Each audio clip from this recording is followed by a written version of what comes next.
வீட்டுக்குள்ளே புகுந்தார். கட்டலில் உட்கார்ந்து அப்பாஸ் மன்னனிடத்தில் வார்த்தைகளை பேசி, பாசமான வார்த்தைகளும் நேசமான வார்த்தைகளும் ஆசையான வார்த்தைகளையும் பேசி, இன்பமான வார்த்தைகளையும் பேசி, அப்பாஸ் மன்னன் சொன்ன கதைக்கு விடையைத்தான் வேண்டி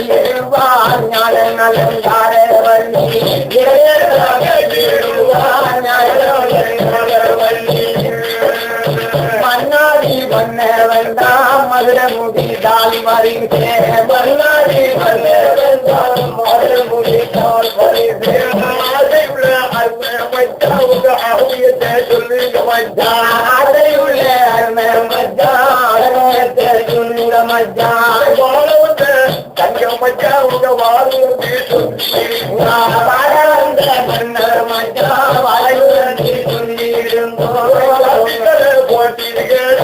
பாட்டாக சொல்லியிருந்தோ,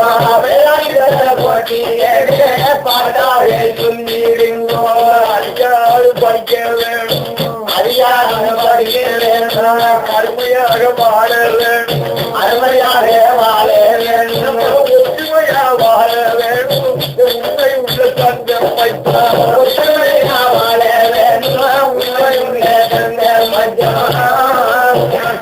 மங்கையாளோட சொல்லை கேட்டு அந்த மன்னரும் அப்பாது சொல்லை கேட்டு அந்த மன்னரும் அப்பாதும் அறியாமகல்லீரமாயில அறிந்தனே உன் புத்தியே, அவகல்லீரமாயில அறிந்தனே உங்கள் வந்தே, காமத்தீர ஓடி வந்து தாறுமாற கேட்கின்றீர், வந்து தாறுமாறா கேட்கின்றீரே.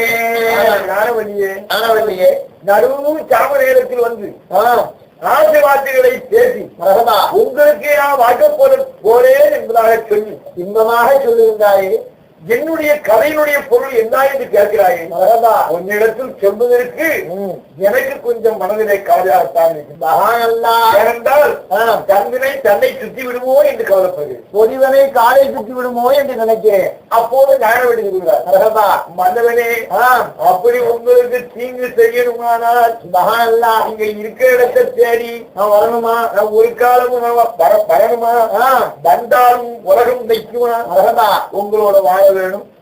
நாளைக்கு நீங்கள் என்னுடைய கோட்டைக்கு 8 மணிக்கு வரும்போது காலையும் கையுமாக இங்கு வந்து சேர வேண்டும், நான் மாலையும் கையுமாக நிற்க வேண்டும், நான் இங்க இருக்க வேண்டும். சொல்லிட்டு போகத்தான் வந்தேன். போட்ட கதையினுடைய வரலாறு சொல்லுங்க, அந்த விடையை சொல்லுங்கள் என்று சொன்ன உடனே அந்த அப்பாஸ் மன்னன் சொல்வார்கள், எனக்கு மனைவியாக போதேன் என்று சொன்னபடியினார் ஞான அலங்கித வள்ளியே ஆல மரம் என்று ஒன்று இருந்தது, ஆண் குருவி பெண் குருவி வாழ்ந்தது, அதற்கு ஒரு குஞ்சு ஒன்று கிடைத்தது, அந்த குஞ்சுக்கு ஆபத்து வந்தது, அதை விட்டு குஞ்சு தப்பித்து பறந்தது, அடுத்த வனத்திலே போய் வாழ்ந்தது, அங்கேயும் அந்த குஞ்சுக்கு ஆபத்து ஏற்பட்டது, அதை விட்டு அந்த குஞ்சு 3வது ஆபத்திலே வந்து முயற்சி கொண்டு இருக்குது சொன்னார்.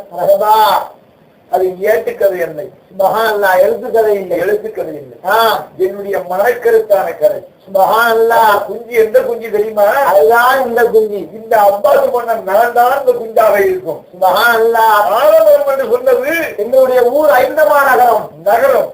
ஆண் குருவி பெண் குருவி என்பது பாபா அகமது ஷா தாயார் மரியம் தேவி. அழகான குஞ்சு என்று சொன்னது அதுதான் அப்பாஸ் மன்னன். நான் அங்கு ஒரு கொலை செய்தேன், கொலைக்கு கொலை செய்ய வந்தார்கள். அதை விட்டு மீண்டேன், இன்னும் ஒரு வளத்திலே வந்து தங்கினேன். ஒரு வரிக்குரியை பிடித்த கள்ளன் என்று சொல்லிய காடு நடந்து என்னை கொள்ள வந்தார். அந்த 2வது ஆபத்தை விட்டும் மீண்டேன். 3வது ஆபத்தை வந்து கொஞ்சம் முடிஞ்சு கொண்டிருக்கிறது, அதுதான் உன்னுடைய மௌத்து, அதான் உன்னுடைய ஆபத்து தான். கேட்கிற கேள்விக்கு பதில் சொல்லாவிட்டால் வீச்சு கொண்டு துண்டு ஒரே இயற்கை மாற்றத்து கூட வெட்டு கொண்டு துண்டா வெட்டி போறீங்க. இதுதான் 3வது ஆபத்திலே வந்து முடிஞ்சு கொண்டிருக்கு. அந்த குஞ்சு எந்த குஞ்சு தெரியுமா, அதனால அப்பா குஞ்சுதான். இதுதான் நான் போட்ட கரை. என்று சொன்ன உடனே கொஞ்ச நேரம் மட்டிலும் ஒன்றாக இருந்து அப்பாக்கு மன்னனிடத்திலே ரொம்ப இனிமையான வார்த்தைகளை பேசி நேரத்துக்கு பிறகு என்ன சொல்லுகிறார்? கதவை துறக்க வேணும் கண்மணியே, நான் வெளியே போய் வரவு வேணும் கண்மணியே, துறக்க வேணும் கண்மணியே, நான் வெளியே போய் வரவு வேணும் கண்மணியே, இருப்பதினால் கதவை துறந்து இருங்கோ, கதவை துறந்து இருங்கோ, கதவை துறங்கள் என்று கண்மணியை சொல்லும் போது, கதவை துறங்கள் என்று கண்மணியை சொல்லும் போது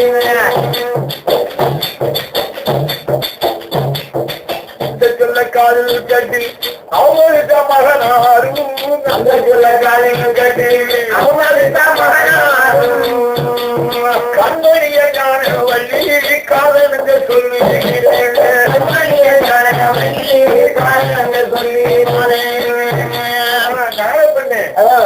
என்னுடைய கதையினுடைய பொருள் அத்தனையும் நான் சொல்லி முடித்ததற்கு பிறகு கருவத்துறங்கான வெளியே போயிட்டு வரணும். நீ சொல்றிய இது நியாயமா? இவனுக்கு நியாயமாகுமா? ஒரு ஜாம நேரத்திலே ஒரு கோட்டையில இருந்து ஒரு பெண்ணா பிறந்தவர்கள் வீட்டை விட்டு வெளியாகி இன்னும் ஒரு இடத்துக்கு வந்ததே தவறு. இரண்டாவது தப்பிச்சு வந்து விட்டேன். வந்த பெண்ணை பாதுகாவல் செய்யாதபடி உன்னை இந்த சாமத்தில் நான் வெளியே கதவை திறப்பது அது அழகல்ல, அது அழகல்ல, எனக்கு தவறாக இருக்கும். அப்படி இருக்கிறதுனால நேரம் விடியட்டும், கதவை திறந்து நான் உங்களை வெளியே அனுப்புகிறேன் என்று அப்பாஸ் மன்னன் சொன்னார்கள். அப்போ இந்த ஞானவள்ளி சொல்கிறார், மகானல்லா வந்தவர்களே, நேரம் விடிய வச்சிடும், எனக்கு பொறுக்க முடியாது, எனக்கு வகுத்த வழியை தாங்க முடியல, மகானல்லா ஆக்கிரமோ நெருக்கடியா இருக்கு. அப்பாஸ் மன்னன் பார்த்தார்கள், ஆஹா ஏது பார்வதி வாழ வரத்து ஒன்றும் தெரியல, கதவை திறக்கிறேன்னு சொன்னா இருக்கப்பட்ட இடம் நாட்டம் வைப்போம் மகானல்லா என்று பயந்து எப்படியாவது கதவை திறந்து வெளியே வச்சு விடுவோம், கொஞ்சம் போயிட்டு வரட்டும் எந்த ஒரு எண்ணத்தோடும் இரண்டாவது நினைச்சார்கள். இவள் ஒரு ஞான கள்ளி, இவளை விட்டுவிடக் கூடாது என்று என்ன நினைச்சார்கள்? ஞான பெண்ணே, நான் கதவை துறக்கணுமான, நீ வீட்டை விட்டு வெளியே போய் மகானல்லா திரும்ப வீட்டுக்குள்ள வரணுமான, நான் சொன்னபடி கேட்டாத்தான் கதவை துறப்பு. என்ன சொன்னாலும் கேட்கேன் மன்னவா மகாராஜா, சீக்கிரம் கதவை துறப்பு மகானல்லா. அப்போது சொன்னார்கள் அப்பாஸ் மன்னர், உன்னுடைய உச்சிலேருந்து உள்ளங்கால் வட்டிலும் போட்டிருக்கப்பட்ட நகை நாணயங்கள் அத்தனையும் கலட்டி கட்டிலுக்கு மேல வைக்க வேணும். வச்சாலும் போராது, உடித்திருக்கப்பட்ட சேலை ஒரு பாகத்தை உடித்து மறைத்துக் கொள்ள வேணும். அந்த ஒரு முந்தி சேலைய என் கையில இருந்து விட்டு போக கட்டில இருந்து நான் புடிச்சுக்கிட்டே இருப்பேன். நீ வந்து வெளியே போய் ஓரமாக ஒருங்கிருந்து திரும்பி வர்ற வரைக்கும் நான் சேலையை பிடிச்சிட்டே இருப்பேன். சேலையை பிடிக்கிட்டு விட மாட்டேன். பார்த்தா எப்படியாவே தொடக்கட்டும் என்று குச்சில இருந்து உள்ளங்காலம் மட்டிலும் பிடிக்கப்பட்ட நகையெல்லாம் கலட்டி வைத்து விட்டு வைத்தார்கள். ஏன் முந்தி சேலையை கையிலே அப்பாஸ் மன்னன் கையிலே கொடுத்து விட்டு மெதுவாக தப்பித்தேன் வெளி ஓரமாக நின்றார். ஒதுங்கி நின்று நினைக்கிறார் ஓடுவதற்கு தொந்தரவு வேணுமே. என்ன செய்தார்? உடுத்திருந்த சேலையைத்தான் அவர் தண்டாள பாதவத்தி பாதியிலே வைத்து கிழித்தால் ஒரு பக்கம் கிழித்து அவருடைய மரணத்தை மறைத்துக் கொண்டு நீத சேலையை பிடித்து கலவியினுடைய கூரையில் தான் இழுத்து கட்டி தப்பித்தேன் தப்பி விட்டேன் எங்குமே ஓடிடுவாய், எங்குமே ஓடிடுவாய், சரியாமத்து சண்டாடி ஓடிடுவாய், அவர்களை சரியாமத்து சண்டாடி ஓடிடுவாய். கோட்டைக்குள்ள போன வள்ளி அப்போது என்ன செய்தார்? கோட்டைக்குள்ள போன வள்ளி அப்போது என்ன செய்தார்? பக்கத்தில போய்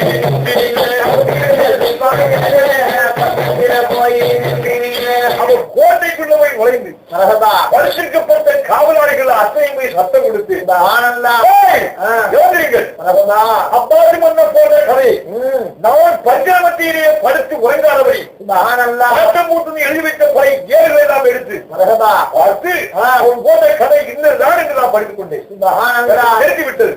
ஏதோ காலை ஆன உடனே இங்க எல்லாரும் முரசடிக்க வேணும். அப்பாஸ் மன்னன் கதையை